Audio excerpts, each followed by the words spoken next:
Hello everybody, you're all very welcome back to today's lesson.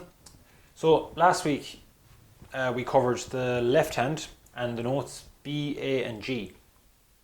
So today we're going to cover the rest of the notes on the scale. So now last week all I told you was B, A and G, and some of you might know how many notes are in a scale. So it's A, B, C, D, E, F and G. So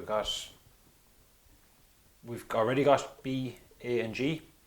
So we've F, E and D and C to do yet. Okay, so we're going to just continue now with the right hand. Okay, so we left off the last class with the note G. So you all know that that's the top three holes covered. Now for F is the next one, and for that it's just the next finger goes down on the right hand. So you've four holes covered. So basically what's left is the bottom two holes. So for F, you're just, again, hold up the flute nice and straight, and then and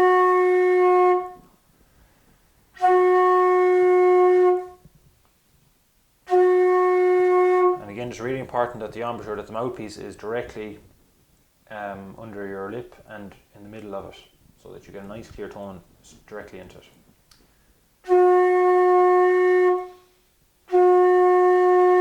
Okay, then the next note then is E, so that comes after F, so or before F, depends on where you're going, up or down the scale.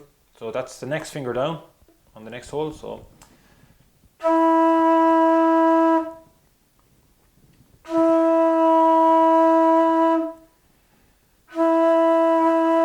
and again, really important to have all the holes covered, that the holes that have to be covered, to make sure that they're fully covered, that there's no gap or no little space between them, because if there is, again, like, it's just the sound isn't going to come out right. So we'll say I'll leave a small gap here on my middle finger on the left hand, so you'll hear it for E.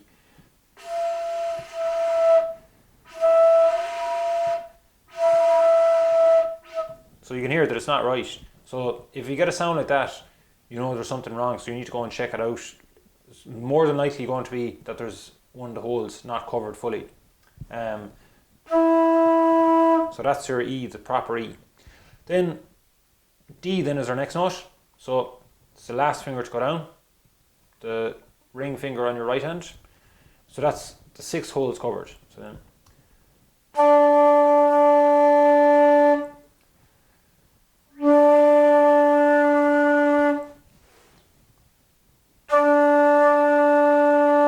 your D then fully covered.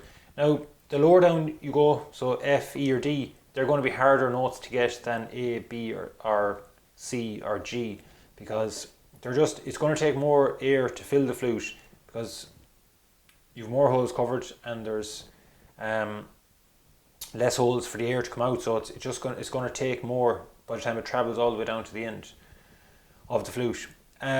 So that's our D then. So just to recap on that, then we've got F, we've got E, and we've got D. Okay, so from last week we did B, A and G, and today we've F, E and D. So from B it's top uncovered, then A, then G, then F, then E, then D. Now you might notice there we're missing one note, and the note is C. So for C, we've all fingers off. So you can leave the flute, you can still support the flute with your thumb at the back here on your left hand, and it's resting between your thumb and your pointy finger.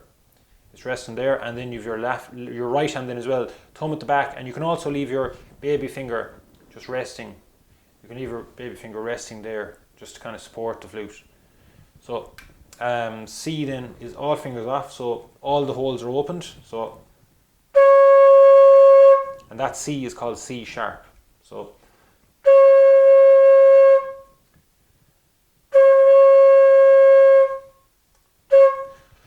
that's the 7 notes that we have in the scale. So A, B, C, D, E, F, G. what we'll do is we'll go from the scale. So we'll start with low D and go right up the scale. So up to C. So D then is all covered, all holes covered.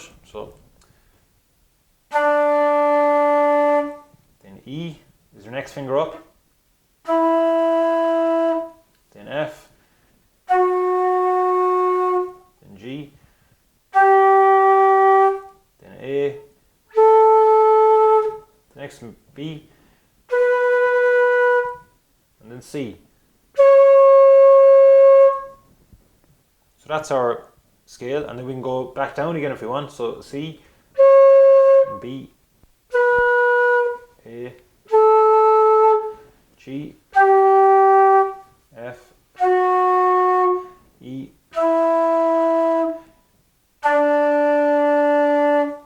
Okay, so that's the scale on the lower octave. So if you practice that, make sure, as I said, make sure all holes are fully covered that need to be covered, and so work on that for the next class, and then the next lesson we'll proceed on with the higher octave, with the scale on the higher octave. Okay, so best of luck with that, and chat to you all in the next lesson. So thank you.